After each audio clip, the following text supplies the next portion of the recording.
We get it. After all the frustration, the endless cycles of hoping for a system that actually works, you're ready for something steady.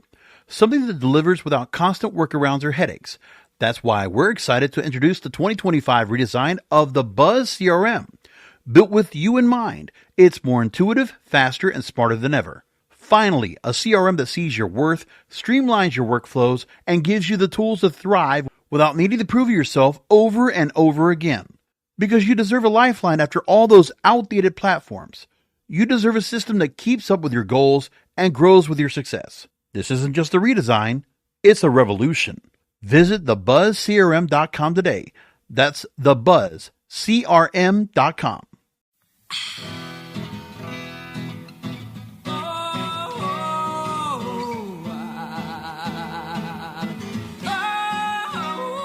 My friends, here we are again.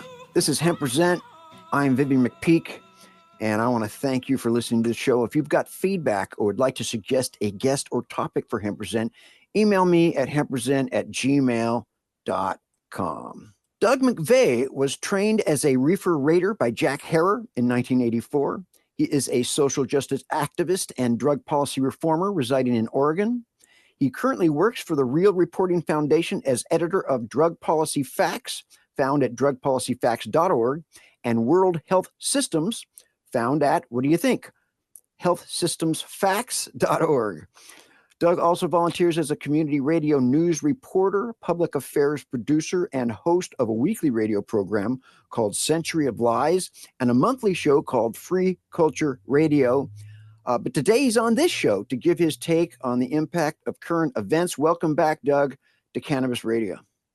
Hey, Viv, it's good to be here. Thanks for having me. Always, man, always good. Let's begin by having you describe your work briefly. Okay, well, pretty much what you just said. My job is basically, you could say, it's to amplify ideas and voices around sensible drug control, public health, and health policies. I'm also a fact repository, obviously, with those websites, and that's that's kind of the work. I should mention Real Reporting Foundation is a private foundation, so we're very specifically prohibited from doing any kind of lobbying work. So education is the entirety of our work, not just primary. Yeah, we always had a slogan at Seattle Hemp Fest, which is, if you want to reform, first you have to inform, right? And so it's really about getting that information out there. Well, exactly. I mean, you have to have the real legal revolution, which would be drug legalization. You have to have a cultural evolution. And that cultural evolution has to be drawn by education, by information, by things like these fact sites. And also, in my spare time, as you mentioned, I volunteer in community radio. Producer and host of a weekly program called Century of Lies, originates out of community radio, KPFT-FM in Houston, Texas.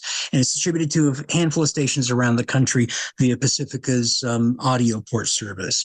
I'm also producer and host of a monthly program in Portland called Free Culture Radio. And they're both about drugs and drug policies and people who use drugs and the failed drug war. And it's just getting those ideas out there, letting people know, first of all, that you can talk about this stuff, and that you should talk about this stuff, and just getting those ideas. The great Peter Schickley, you may remember from years past, the host of Schickley Mix, the man behind PDQ Bach. The great Peter Schickley once said, ideas are like pollen. Once they're in the air, you never know who's going to sneeze. You were last on this show in October of 2022. We are entering an entirely different world than we were in back then in terms of drug policy and just about all federal policy. The recent funding cuts under the Trump administration have raised significant concerns regarding their impact on drug abuse harm reduction efforts in America. What do you think are some specific harm reduction programs generally most affected or threatened by the recent funding cuts? And then we might address some of them individually. I mean, really, it's pretty much everything. That's the big problem. Those federal grants and loans that were put on hold, those pay for a lot of services. Cities, counties, states, they kick in what they can, sure. But a loss of federal dollars means service cuts. And these service cuts, HIV prevention, you cut that, you know what happens. Overdose prevention, you cut that, you cut those funds, more people die. And this matters to me. And I know that matters to you. And I'm sure it matters to a lot of our listeners, too. But RFK Jr. doesn't care because RFK Jr. isn't into harm reduction. He's one of those tough love people. He's damaged from his own screwed up past. He doesn't want to deal with his own trauma. So instead, he's going to take it out on all the rest of us. Now, of course, it's more than just Department of Health and Human Services. I have to point out that also the Justice Department, the first Trump administration, blocked Prevention Point, a nonprofit there in Philadelphia, from opening a safe consumption site. Under Joe Biden, On Point in New York City opened 2 safe consumption sites. The state of Rhode Island, along with the nonprofit Project Weber Renew, plans to open one in Providence, hopefully this year. Hopefully. I mean, On Point saved countless lives since it's been in existence. Now we're back under Trump. Who knows what's going to happen? And so back to our HHS and RFK Jr., because again, it's more than just harm reduction. Methadone and buprenorphine, they're the gold standard for opioid substitution treatment. Now, RFK Jr. paid lip service to the idea of continuing to allow that during his confirmation hearings. Funny how they say a lot of stuff during confirmation hearings that turns out to be, I'll be polite, garbage. Thing is, he's not a supporter of those programs. He's a firm believer in the 12-step programs as the answer.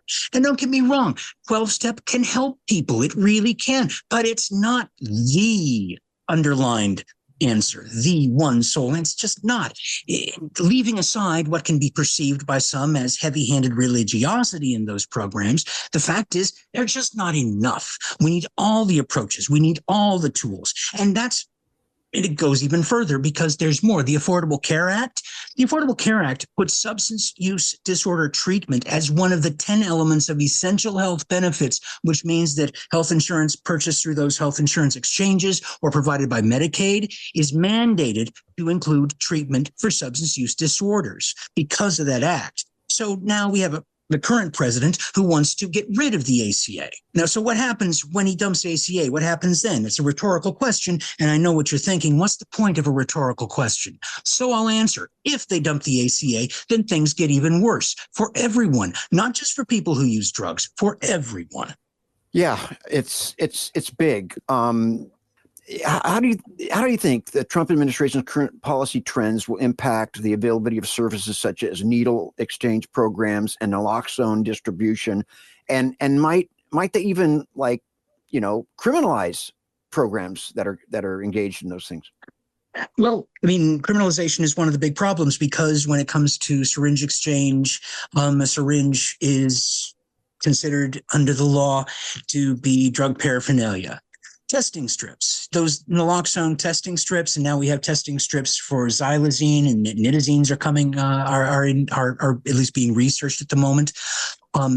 Those testing strips, those are under the law drug paraphernalia. Now, in the state of Oregon, on the last session, not the last session before, but just recently, they passed a bill that creates an exemption to our drug paraphernalia law so that authorized people like Outside In, my friends down at Outside In, are allowed to give out naloxone testing strips legally. And the organization FentCheck, which is a brilliant nonprofit that operates out of Oakland, but basically they operate out of the whole country, but they're headquartered out of Oakland originally at least. They give out fentanyl test strips, put them in bars, put them in venues, nightclubs. If people are out for the night, they're going to maybe try and find a little something, then they want to get that stuff tested.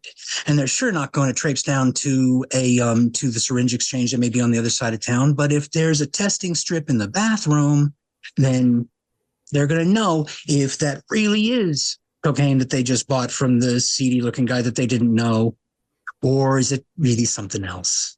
And, but yeah, I mean, as I say, because we've passed exemptions to allow that, but technically these were drug paraphernalia. If we go back to the bad old days, I mean, you remember back to the 80s when a number of head shops around the country were shut down and raided by Customs, the U.S. Customs Service under Willem von Raab. That's because federal law prohibited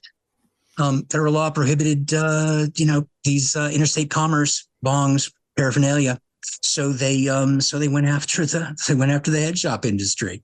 It was a nightmare. I was working at Normal at the time, and I mean, the kind of stupid and just ridiculous, outrageous stuff that they pulled. You'd think, who could possibly? Oh, who? The feds. That's who. It's right. Yeah. I mean, what I see coming up is this is an 80s revival, and they're bringing back two of the worst ideas from that decade. Just Say No and Tough Love. Yeah. And the tough love is like across the board for the most vulnerable people. We're going to take a quick break and come right back with our second segment for Doug McVay. Time to roll out for the people that let us hemp present. Hang loose. We're coming right back. We're back with Doug McVay. So, Doug, what do you think are some of the potential public health implications that this administration could cause? For example, do you think that we risk seeing increases in overdose deaths and even the spread of infectious diseases resulting from diminished harm reduction services? Well, we've recently been seeing a slight decline in the rates of overdose deaths, which is likely because of the increased awareness and the increased availability of naloxone and, just people being more aware of what's going on and more, willing to help. And more of these services coming online. And if we see these services cut back, then, well, yeah, we're going to see that. As far as infectious disease, one of the biggest concerns right now has to do with HIV. PEPFAR, that's the President's Emergency Plan for AIDS Relief. Been around for years, saved countless lives around the world. Funding for that program has been paused, and the program itself is on the chopping block. Now, it's important here to note that RFK Jr., the guy who was just confirmed to be the Secretary of Health and Human Services, is famously a longtime AIDS denier. He doesn't believe that HIV even exists. He doesn't think that's what causes AIDS. He thinks it's a lifestyle thing. People using poppers, amyl nitrite, and just just a thing. Doesn't believe in February 11th. Which is at this time of this recording, just a few days ago, on February 11th, the Annals of Internal Medicine published an article entitled Potential Clinical and Economic Impacts of Cutbacks in the President's Emergency Plan for AIDS Relief Program in South Africa, Modeling Analysis. It's an open access article. Full text is available for free online. The Annals of Internal Medicine is a highly respected journal. I'll cut to the bit. In South Africa alone, they project withdrawing PEPFAR support would mean projected 565,000 additional HIV infections by 2034. And cutbacks in care and treatment have the greatest effect. And it's just people going to die. And again, that's just in Azania, the country that's known colonially as South Africa. One country, 500,000 new HIV infections. It's staggering. Potential loss of life, the spread of disease. And it's our government that's going to be responsible for this. Us. We are going to be responsible for that. It's on our hands. All those deaths, all that disease, it's on us. I'm a little angry. I apologize. Well, what role can private organizations and nonprofits play in sustaining these harm reduction efforts amidst these budgetary challenges? Is there hope of any kind? Well, yeah. One thing they can do is funding without strings, provide funding for basic operating expenses. You push as hard as you can against these bad laws and counterproductive policies. You have people like the AMA and a number of other organizations, the speaking up, actually taking positions. They need to do more. And so do all of us. My employer, as I mentioned, we're a private foundation. It's a private nonprofit, strictly prohibited from doing any lobbying, period. I am here as myself. I should be very clear. I am here as myself, but I look very much so. Public nonprofits, now they have a little bit of leeway, though they're also heavily restricted. And, frankly, in this climate, I'm thinking they're going to want to take some extra care, They're being attacked too. Oh, yeah. And, you have, the feds have decided that they don't like NPR, and they don't like NPR. They want to crack down on NPR because NPR talks about things like like life and freedom and justice and stuff like that, as if they mattered. Anyway, so community radio and public radio is going to be under attack. Community radio, like the radio stations that are for which I volunteer, and which I'm. One of the things you can do as a purely personal level, as a private person, is just support local organizations that are doing this work. People doing the service delivery on the ground, like the Portland People's Outreach Project and Outside In here in Portland, the People's Harm Reduction Alliance in Seattle, the Harm Reduction Action Center in Denver. St. St. Anne's Corner of Harm Reduction in the Bronx, Project Weber Renew in Providence. And these are just a few off the top of my head. These are harm reduction organizations and service providers in major cities all over the country, and they need your love and support. And if you're on social media, then like their pages, share them. I mean, don't be shy. You can't afford to be shy. We can't afford that anymore. Can't afford to be shy anymore. We know state and local governments might respond to some degree to fill the gaps left by these funding cuts in harm reduction initiatives, but that's likely probably going to be limited to blue states at best. Am I right? Well, and there's the rub, right? I mean, you had recently had attorneys general from a coalition of blue states that lobbied to get some of that funding paused. Whoops, sorry. That judge's opinion only applied to those states which were in the suit. So the attorneys general that decided to sit that one out are basically, but of course, I mean, they'll blame the judge, they'll blame the blue states, they'll blame everything except their own inaction, because that's kind of what these people do. Now, here in my home state of Oregon, thanks to the passage of Measure 110 back in 2020, we started putting more of the revenue that was generated by legal marijuana sales into harm reduction organizations and related programs and agencies doing things like housing and peer counseling, trauma-informed treatment, healthcare delivery, wound care. I mean, there is so much that needs doing. And historically, frankly, Oregon has always done really badly in all those areas. I mean, Measure 110 did a tremendous amount of good by putting this marijuana money where it was needed.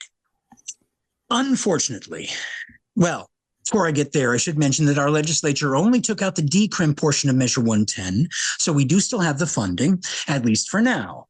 Here's the unfortunately part, is that we're hearing from prosecutors and police that you said, well, they've recriminalized, so they're arresting more people, and now they need more money. Who could have seen that coming, huh?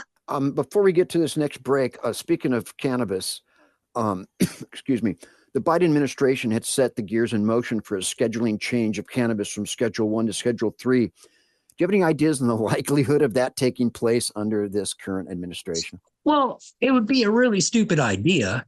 I mean, yeah, we need Schedule none, not Schedule 1. Well, exactly. Schedule 3, you don't have a dispensary. You don't go down the street to the shop and pick up a quarter of a Schedule 3 drug. Schedule 3 drugs, steroids and the like, those are prescription only. Now, changing it from not available through prescription to available through prescription, I mean, sure, that could help to an extent, certainly with medical research. So if you're a pharmaceutical company looking to research medical, applications of the plant cannabis, and you want to try and do that, then there are all kinds of hoops to jump through when it's in Schedule 1. But if it moves to Schedule 3, boom, there you go, so much easier. And if pharmaceutical companies can make an extract and sell it to you for outrageous prices, and it'll be much easier for them. But again, you don't buy a Schedule 3 drug from the corner grocery store. You don't buy it from the dispensary. All of that industry is still going to be, if it moves to Schedule 3, federally illegal. I rather doubt they're going to, but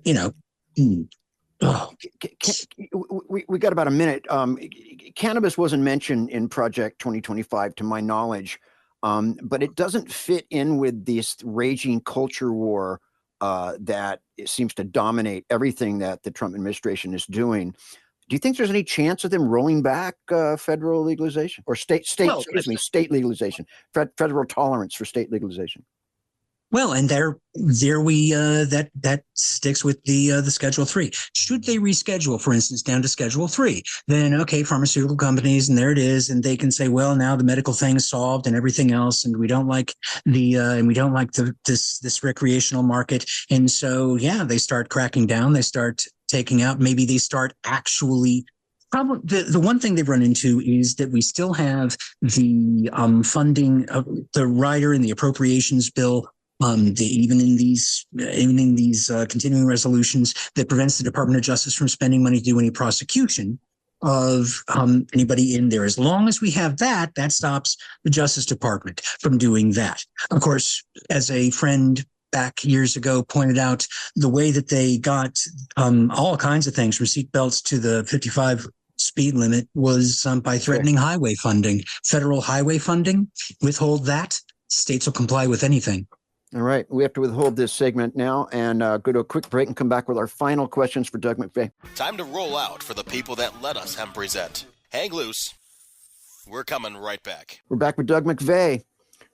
Doug, I have a backpack that I take with me when I'm driving around or walking, and in there I've got multiple boxes of naloxone or Narcan nasal spray administers, just in case I come across somebody who's visibly looks like they're in an opioid overdose. We're in a national opioid crisis that's been greatly increased by the flow of fentanyl into this country. What safe supply strategies do you feel could save the lives by reducing the number of opioid overdoses? What could, more importantly, in the light of all this change, what could the average person do to help the cause? Well, do what you're doing for one thing, carry around naloxone, but also learn more about how overdose works. In some cases, things like rescue breathing might be all that's needed.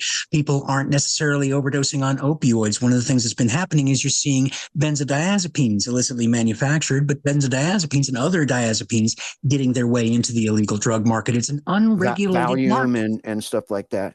That's what those are, right? And they're not opiates. Naloxone is not going to work on them. Yeah. And what you get is you also have people who are using street drugs, and they end up using these the drugs that have been contaminated with benzos. And so when they come off, sure, but they come off methadone, sure, but they're not just addicted to opioids. They can actually become addicted to the benzos. And so it's just a really perverse thing. It's caused by the unregulated market. The big problem is the unregulated market. I mean, what we could do societally, what we should do, we could try what the National Community for Safer Supply has been doing up in Canada. It's a medicalized model, but they've been able to get people stabilized, helping people get their lives together, and they've saved people. It's all kinds of doctors and nurses and prescribers working together across Canada in several provinces. At least some of them are. Well, let's not talk about all of your. Anyway, you've got you can find there's a lot of research on their work, a lot of great research on their work. You can find them on the web at substanceusehealth.ca. And we can also try what the Drug User Liberation Front was doing. And this one's more of a personal thing. Now, what DOLF did was they created a compassion club model for people who use drugs, very similar in many ways to the compassion clubs, the cannabis compassion clubs that we had before legalization. For a few years up in Vancouver, they provided some 40 people with a safe, tested supply of drugs. No overdoses, no deaths. No one's going out to commit crimes. No one's going to an illegal dealer. Jeremy Calicum and Eris Nix did a tremendous service with DOLF. Unfortunately, DOLF was raided by the authorities in 2023, and the court case is still ongoing.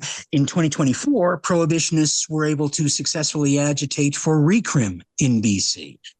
So things have unfortunately gone backwards up there too. But they did a tremendous thing. And as I say, the ideas help. And well, while they were working, they saved lives. You can find a lot more about DOLF and the work that Eris and Jeremy did at their website. That's dolf.ca. I want to squeeze in one more question before we have to wrap up, and we're getting close.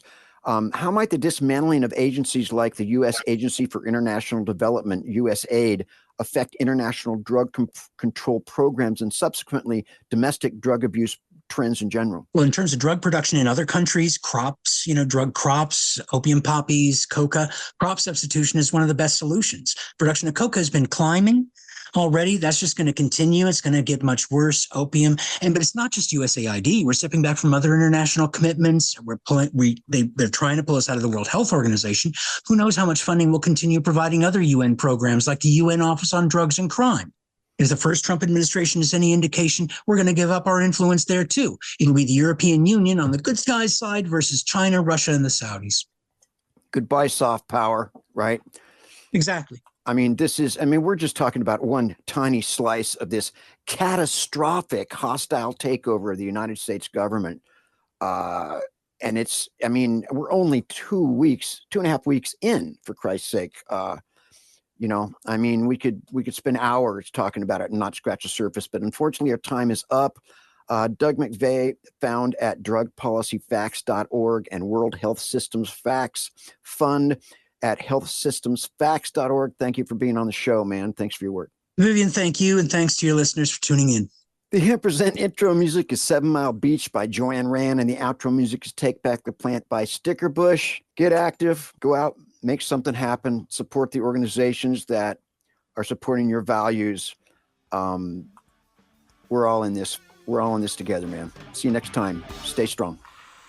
Marijuana, THC, sweet sativa, Dicker Cream, Sinsemilla, Delta 9, smoke the ganja. We get it. After all the frustration, the endless cycles of hoping for a system that actually works, you're ready for something steady. Something that delivers without constant workarounds or headaches. That's why we're excited to introduce the 2025 redesign of the Buzz CRM. Built with you in mind, it's more intuitive, faster, and smarter than ever. Finally, a CRM that sees your worth, streamlines your workflows, and gives you the tools to thrive without needing to prove yourself over and over again. Because you deserve a lifeline after all those outdated platforms.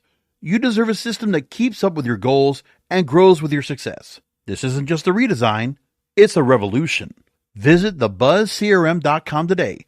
That's thebuzzcrm.com.